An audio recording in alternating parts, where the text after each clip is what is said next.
কাল মাছে অর্ডার আছে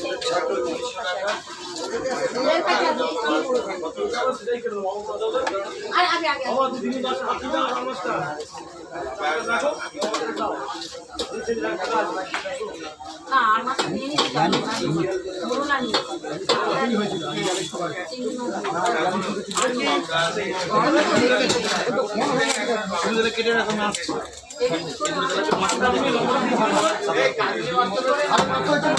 হ্যাঁ কত দিতে হবে